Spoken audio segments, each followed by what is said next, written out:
Hey guys, so in this video I'm going to discuss the Amazon FBA service, the changes we've implemented for 2023 and moving forward, and a few other things about how an Amazon FBA business works, the intricacies, inventory, product ordering, how much money do you need to build the business, how much money do you spend versus how much money you make, etc. So step one, 2023 we've hired almost a dozen new staff. We needed about 5 or 6 new full-time employees.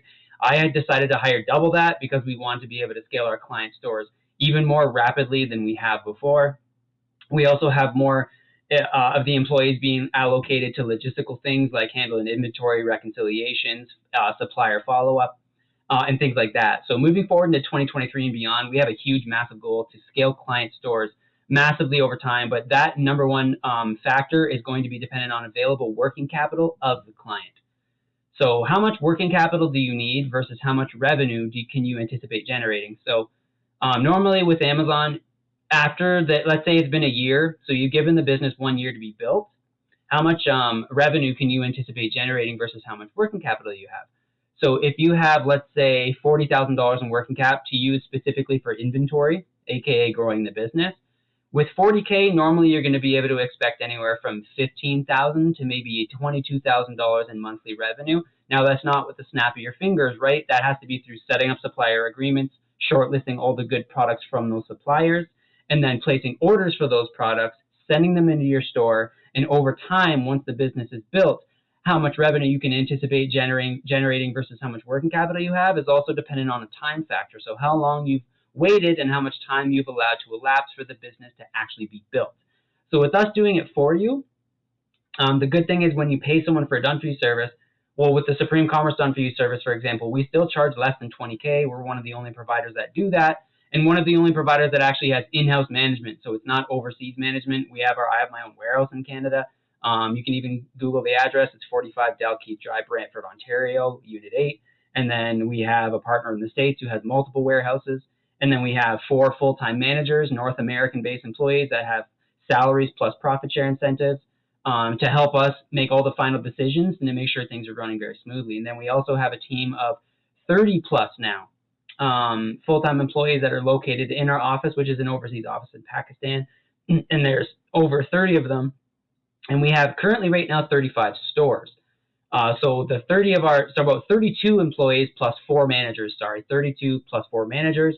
We have 35 stores, 36 full-time employees, including 4 full-time North American-based managers, and then 2 of our own warehouses, 1 in Canada, and then our partner in the States, who has multiple warehouses that helps us with the third-party logistic aspect.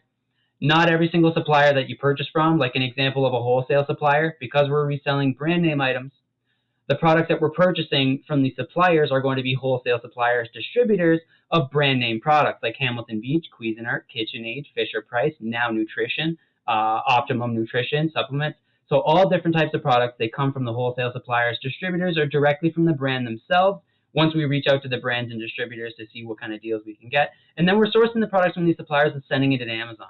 It's a pretty simple process, but having the infrastructure and being able to build a business to like $500,000 a year, like $40,000, $50,000 a month revenue, you can do it on your own, but for the people who don't have the time and have the money to build the business, that's why an Amazon done-for-you service is a good service, because you're able to leverage the Amazon platform without having to do all the work yourself. Or eventually opening up your own warehouse. Like if you want to do a multi-million-dollar business on Amazon, you're not going to be buying the product and shipping it and doing it out of your garage. You know, you're going to need actual employees, you're going to need a warehouse if you want to scale it big. So that's why we have this infrastructure in place. Another thing is I have almost a decade experience. So if you take the experience factor versus what we charge, which is less than 20K, I know a lot of people charge $30,000, $40,000 plus. A lot of the people that charge $30,000, $40,000 plus also have an annual contract renewal fee. To me, it doesn't really make sense, so I don't do it. And I also do what I'd be happy with paying myself. So that's how an Amazon service works. That's how the infrastructure works. Now, again, back to the revenue. If by the time you've allowed, let's say, a certain amount of time to go by, and let's say you have $40,000 in working capital, so you paid for the service, and let's say you have a 70-30 profit share, 70% goes to the client, 30% goes to us for continuing to be incentivized to continue to work on building the business. Now, by the time your store is generating, let's say, $20,000 a month in sales, and let's say the profits are anywhere from 10% to 20%, And it varies depending on the amount of products you have in your store and what the overall average profit between all the products that are selling is. So let's say your average overall profit margin, like a net margin, is 13%. So when you do $20,000 in sales, $20K in a month, $2,600 of that would be profit, right? And that's how an Amazon business works. Now, inventory and turnover, how the inventory works, like if you have let's say it's been 6 months, you have half a dozen, let's say 6 to 10 products in your store. What's the turnover time and what's the turnover target we have for products that we put in our stores? So we actually do a split. 75% of the products we're focused on with a faster turnover, like 2 to 8 weeks or 2 to 6 weeks, which would be a fast turnover. And then some products we send in, we actually have a turnover of 45 to 90 days. Now, why do we send products in that will take 45 to 90 days to sell? Well, there's 2 reasons we do it. One is, and another thing is, we don't ever allocate a large amount of the client working capital to the slow sellers, right? So let's say you have 40,000, we're not going to spend $25,000 or $30,000 on slow selling products, right? Because we want to be able to utilize the working capital efficiently and scale the store and generate lots of revenue while tying up the least amount of capital as we can. But although it is a physical product business, like stocking your shelves in a retail store, you have to have inventory on your shelves for people. When customers come in to buy stuff from you, if there's nothing on your shelves, they're not going to buy anything. So let's say you have $40,000 you've invested in inventory and you stock your shelves in a retail store. You also essentially be doing the same thing by stocking your shelves in the Amazon FBA centers, right? So when people want to buy stuff, they have to be there for them to buy it. Physical product business, that's how it works. So if you have 40 grand in inventory and then enough customers come in and they buy, let's say, $15,000 or $18,000 worth of that inventory, you still have $20,000, $22,000 worth of inventory sitting on your shelves, but you've sold $15,000 to $18,000 worth. If your margins are like 13%, you sell $18K worth, you've made like $2,100 or $2,100 profit. Now, you still have $22K sitting there, so you also have to understand and be okay. If you're building an Amazon business, physical product business, you have to be okay with working capital being tied up in inventory, because that's how physical product businesses work. So leveraging an existing infrastructure and having someone build the business for you, your responsibilities are very minimal. The only responsibility of a client is to make sure the working capital is available. If you just draw a big circle and put 3 points on that circle, one is your Amazon account balance. Amazon pays every 2 weeks for any product that you've shipped and sold. So if you send in $10,000 worth of inventory, let's say it's the 3rd month and you have $10K in inventory in Amazon, and then you generate $4,000 in sales, you make $500 profit. Amazon's going to pay you for any of the products that have sold every 2-week period. So once it's been actually shipped out, you get paid for that. So if you sell $5,000 worth of inventory, and then your next biweekly cash out, let's say it's 2 days after you've sold 5K worth, then you would get that minus Amazon fees dispersed to you. So let's say you get a $4,200 payout.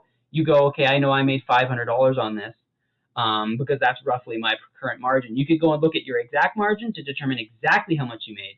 But if you go, oh, I know I made at least this much because this is my average margin the last time I looked, so I know $4,200 in sales, I know I made $500. And with that big circle that you have with the 3 points on it, you have your Amazon account balance. Every 2 weeks, Amazon will disperse it to your bank account. Point number 2 on the big circle, Amazon bank, your bank account. Then the 3rd one is your payment method, so your credit cards, whatever you're using to fund the business and buy inventory with, and send it into Amazon. Amazon, you sell on Amazon. Amazon then pays you every 2 weeks for whatever you've sold, and then the cycle continues. The cool thing about an Amazon business is the more you put into it, over time that circle becomes bigger and bigger, and it just snowballs, right? So a lot of people have misconceptions of seeing very, very large results posted online, people doing $50,000, $100,000, $200,000 a month in revenue, and they forget how long it took that person to get there. So the one thing you have to understand is because we're building a business from scratch, it does take time to build the business and to get the business to a point where it's generating significant profits and revenues, right? And that's why when I decided on my pricing for the done-for-you service, I take all these things into account and all these factors to determine what's a reasonable price and basically what would be a price I'd be happy with paying myself. That's why to date, I still have not raised the price for the done-for-you service above $20,000, even though the majority of other competitors or other people that provide the similar services charge a lot more than that. And a lot of them also charge an annual contract service fee, like a renewal fee. To me, it doesn't make sense. It's just, to me, it's a money grab. I wouldn't be happy paying that, so I'm not happy charging it, right? I wouldn't be happy paying it, so I don't charge it. Even though I've been doing it a lot longer than I would say 90 to 95% of the other service providers, not many people can say they've been doing Amazon for almost a decade. Most of them have been doing maybe a couple of years, a few years. Some of the good guys, maybe 5+ years, which is great, but the price still doesn't make sense to me. So, and that's me being as unbiased as possible. Although I am someone who provides these services, I'm picky on the clients I take, and I still get to pick and choose the clients we think are a good fit for us. So no, I don't want to sell it to you, your uncle, your grandma, your nephew, and your niece and your dog. I don't want as many clients as possible. I want the clients that I do have to be quality clients and for us to be able to do very well over time together. Another factor in determining, and another factor just about the service, our service itself, because we do not charge more than $30,000 or $40,000 up front, we are very heavily incentivized to do well with the client store for us to be able to actually make money together. So if I want to make $30,000, $50,000, $100,000 over the next 2, 3 to 5 years together working with you as a done-for-you Amazon client, we have no choice but to do it with the profit share because I charge less than $20,000 upfront service fee, and 20 to 30% of that service fee gets distributed immediately amongst the managers. So the company is normally left with 10, 11, up to 13 or 14K, depending on which option you go with. And it also costs me about, as of now, over time, these costs increase, but as of right now, in a snapshot, it costs me about $700 USD to run every single client store. That's not including additional expenses with the North American managers. If there's any increase in salary, if there's any other additional payments that have to go out, that comes from me, not the client. So like I said, so it costs, let's just say on average $700 a month to run every client store. The client pays us, 16K or 19K or whatever, and then let's say 13,000 is left over because 30% gets distributed amongst the managers. What the company's left with, let's say around 13K, 14K on the high end. We take that 14K. If we have the client contribute around $300 a month, $300 to $350 a month to the employment contribution fee, but it costs us $700 a month to run every client store, that's $350 to $400 a month that I'm shelling out for every single client. So people say, where does the money go when I pay for the service? Well, 30% goes to the managers because they're the ones making a lot of critical decisions for the growth of your business. Number 2 is we have to sustain your store because in the very beginning, there's going to be no profits, right? We're not going to be getting any money on profit share because it's day 1, month 1, month 2, month 3. Not a lot of profits to be had when you're building a very brand new business from absolute scratch, right? So because of that, normally it takes us about a year for us to start turning a profit on our, let's say, 30% profit share. If it takes us a year to get the store to $4,000 or $5,000 a month profit, or even $3,000 a month profit, our 30% would be $600 to $900. So normally that takes us on the short end 6 to 8 months, on the high end a year or so. It all depends on the client's available working capital, which is that's what limits us in our ability to scale a client store after 6, 7 months, 8 months, a year, which is with 1 year is really the sweet spot because normally after a year you're going to be making at least a few $1,000s a month profit or more if you have the available working cap for us to scale your store with. Now, obviously, there's no guarantees. There's no guarantees of financial or monetary gain with a done-for-you service. We're partnering together. You're essentially just hiring us as employees to do the work for you, so you don't have to do the work, right? But with that being said, we have to carry the cost of a new client store over the period of X amount. So if it's 8 months, 12 months, 14 months, until the client store becomes profitable enough via profit share that it's no longer costing us $350 to $400 a month to continue to grow your store. So out of the 13,000 or so, whatever is left over from the service fee, that goes into carrying your store for the first 8 months, 12 months, 14 months until the profit share starts to cover that for us. So from the 13 grand that's left over, right, you pay the service fee, 30% goes to the managers, 20 to 30% depending on what client. So if we take one client for the month of February 2023, for example, the managers get 20% of that distributed amongst them. If it's the second client of the calendar month, it's 30%. The reason that's less on the first is because of how much it cost me to run this business. It cost me about $32,000 a month to run this service. Another reason we're very incentivized to make sure the client stores do well is because we don't charge a very substantial service fee like most providers do. We're incentivized to make sure the client stores do really good, right? We're also reliant on that. So that's a very good thing as a client because, these guys are going to be working hard for me because they need that service. They need the profit share. The service fee only covers, 30% of it basically gets handed to the managers. So if there's 13K left over, I then have to spend $350 to $400 a month for normally about a year. So that's another $4,000 or $5,000 cost to me in the company. So there's generally only about $6,000 or $7,000 or $8,000 left over on that service fee. It's not substantial. So for us to want to make $30,000, $50,000, $100,000 by working together, it has to be through the profit share. And that's a really, really good thing from a client's perspective, to be able to understand that this service provider, me, Kevin, SupremeCommerce Training, are going to be working really hard to make sure your store does well, because if not, we're basically losing money and bleeding money every month until we do. So that's a good thing. It also keeps the managers and the VAs incentivized, because they also get part of the profit share, not just on the upfront, but 15% of the profit share for USA, and 10 to 15% of the profit share from Canada marketplace also goes to the managers, as well as to the virtual assistants. Even the virtual assistants that we've hired and help us just doing the product sourcing and the setting up suppliers and shortlisting the good products. From there, the managers do all the rest of the logistical work, like making the final choice on all the good products, etc. So because of how much of the profit shares I distribute and the company distributes to the VAs, the employees, and the managers, it's another reason we're really incentivized to do well over time with the client stores. So I hope that clarifies a lot of the stuff for you.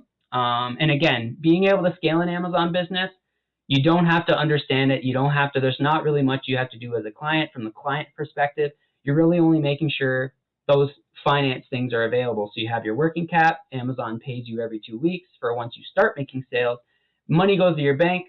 Now, another question people like to ask is it detrimental for me to start taking profits? So let's say it's the 4th month and you made $800 or $500, $800, $1,000 profit. Just say $500 to $1,000, and you go, okay, so I just got to cash out for $8K. We just did $8K in sales this month. I got majority of that back from Amazon. I know I made $900 profit this month. Do I have to reinvest that profit back into the business? No. It is not detrimental to the growth of an Amazon business if you are taking your profits once the company becomes profitable. So let's say your overhead's $400 a month to run the store, and then there's the profit share. So let's say your store does $800 profit. Okay, and then you pay 30%, so you pay $240 from that 8. Now you're left with $560, and then you have your overhead. So you still have a few $100 left net profit for you personally, even in like the 3rd or 4th month. And you go, can I keep this for myself, or do I need to reinvest it into the company? And it's not detrimental to not reinvest the profit. So if you want to take the profits, even after the 3rd, 4th, 5th, or 6th month, it's not going to be detrimental to the growth of the business. Even once, let's say 2 years from now, when you're generating $8,000, $10,000, $12,000, $15,000 a month in profit, right? 2.5 years from now, because we have clients that are over 2 years in generating over 10 grand a month, some 15,000. So let's say, hey, I want to take all 15 grand. I just got a cash out for $120,000 from Amazon. I know I made 14 grand profit. If you take that 14 grand for yourself, that's not going to be detrimental to the growth of the business, as long as you keep the existing working capital that you originally used for the business. So let's say, and now let's go back to smaller numbers so it's a bit easier to understand. Let's say you have $30,000 to run the business with. That's for inventory. And let's say 8 months from now you have all 30K, or 6, 7 months from now you have it all tied up. You're generating $12,000, $15,000 a month in sales, $1,500 to $2,000 a month in profit. You go, can I take my $1,500 a month in profit every time, or do I need to reinvest that? Well, no. As long as you keep that $30,000 available that you originally are using for the business, right, it's not going to be detrimental for you to take profit. Now, and it won't really hinder growth either until we've reached a cap. So if you have 30K for the business and we're tapping into that, like we're hitting the max, reinvesting some profits will be a good idea, because let's say you're making $1,500 and you reinvest that over 3 months, that's another almost $5 grand. So you're going to go from 30 to 35.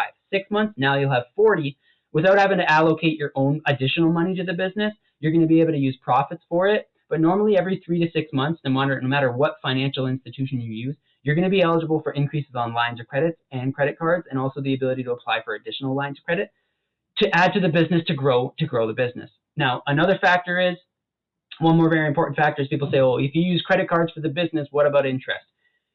You're always going to make more money in profit than you will pay in interest. So I can use my store as an example. So I started my store with a $500 credit card and no money. 2 years later, I had $80,000 in credit from CIBC Bank. I was in my mid-20s. I'm 33 now.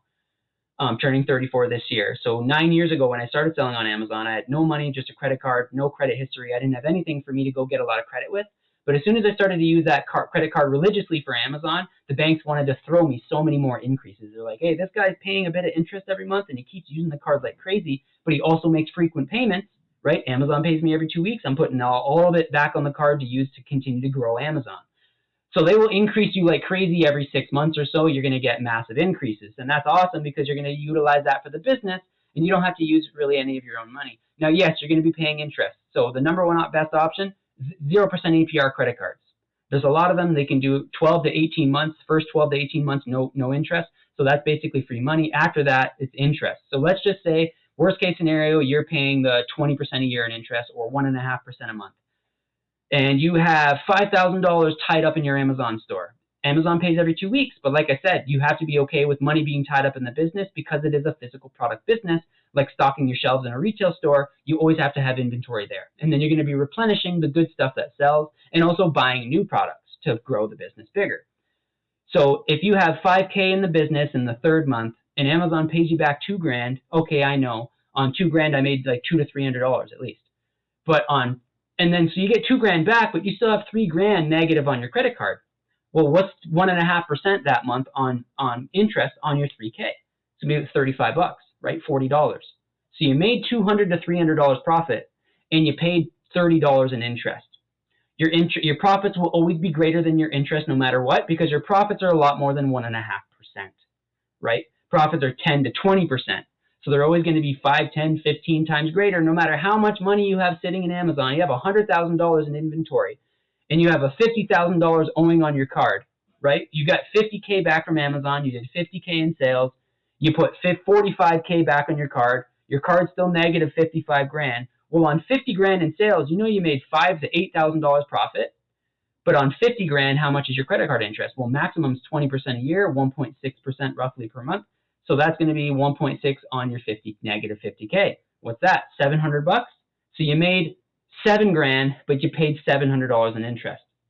Interest will always be a lot smaller than your profits. Also, interest is a write-off for your business, so you can always write that off. Now, obviously, it's better to have bigger margins and to make $5,700 versus $5,000 and then $700 in credit card interest to pay. Obviously, you want that $700. You don't want to pay the interest. That's why it's better to use 0% APR cards. If you can't get them, obviously you're going to start with the standard method, which is a normal credit card. Also, then there's cash back. There's a lot of other stuff, and if we get on a call for you to grab the Done For You service, there's a lot that I explain to you to make sure everything lines up good for us to actually be able to proceed and take you as a client. But that's pretty much it for this video. I just wanted to give you guys a full rundown and in-depth view on the logistics side, how our service actually works, what the costs are, how building an Amazon business works versus how much money you have versus how much money you anticipate being able to make, etc. There isn't really a limit on how big you can build an Amazon business. There literally is no limit. I mean, Amazon does about $300 billion a year. You can't do more than that.